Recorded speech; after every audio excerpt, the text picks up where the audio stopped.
তেওঁ হৈছে ছিকিমৰ মহিলা আৰু কুন্কি চৌধুৰী তেওঁৰ মা। ইমানলৈকে মোৰ আপত্তি নাই, কিন্তু এই যে সুজাতা গুৰুং চৌধুৰী, তেওঁ ইনষ্টাগ্ৰামত কেইবাখনো ফটো দিছে গৰুৰ মাংস খাই। মই এখন ফটো আপোনালোকক দেখুৱাব খুজিছো। এইটো হৈছে কুন্কি চৌধুৰীৰ মা সুজাতা গুৰুং চৌধুৰী। এই গৰুৰ মাংসৰ পিচটো লৈ তেওঁ গৰুৰ মাংস খাই তেওঁ আমাৰ সনাতনী লোকক প্ৰত্যাহ্বান জনাইছে। মাননীয় মুখ্যমন্ত্ৰী হিমন্ত বিশ্ব শৰ্মাৰ প্ৰতি আমাৰো আহ্বান, সেইটো পৰ্যায়লৈ অন্তত আপুনি নানামিব। আপুনি অসমৰ মুখ্যমন্ত্ৰী, আপুনি ৰাজ্যখনৰ মুৰব্বী, অন্তত মুখ্যমন্ত্ৰীৰ চকীখনৰ মৰ্যাদা আপুনি অটুট ৰাখক। এই ২৭ বছৰীয়া এগৰাকী উচ্চ শিক্ষিত এইবাৰৰ বিধানসভাত নমা আটাইতকৈ কম বয়সীয়া যুৱতীগৰাকীক আপুনি সহায় কৰিব নোৱাৰে, ৰাজনৈতিক বাধ্যবাধকতা আছে, সেয়া আমি সকলোৱে জানো।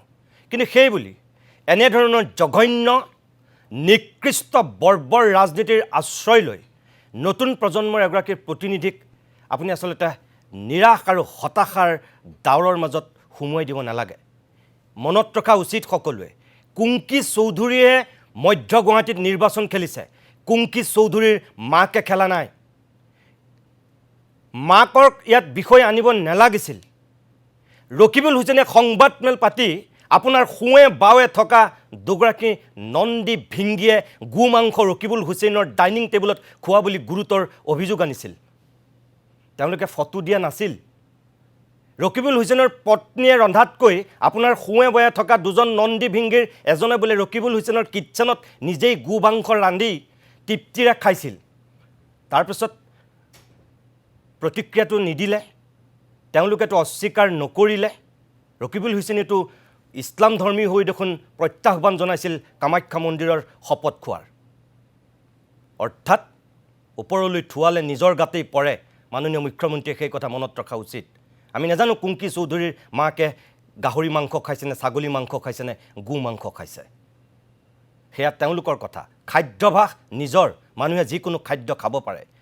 ধৰ্ম কি গ্ৰহণ কৰিব সেয়া মানুহৰ নিজৰ, এখন ভাৰতবৰ্ষ, গণতান্ত্ৰিক অধিকাৰ আছে। গতিকে আপুনি এই ছোৱালীজনীৰ প্ৰসংগত গৈ অন্তত মাতৃক এনেকৈ টানি অনাটো জঘন্য নিকৃষ্ট এক মানসিকতাৰ পৰিচয় দিছে।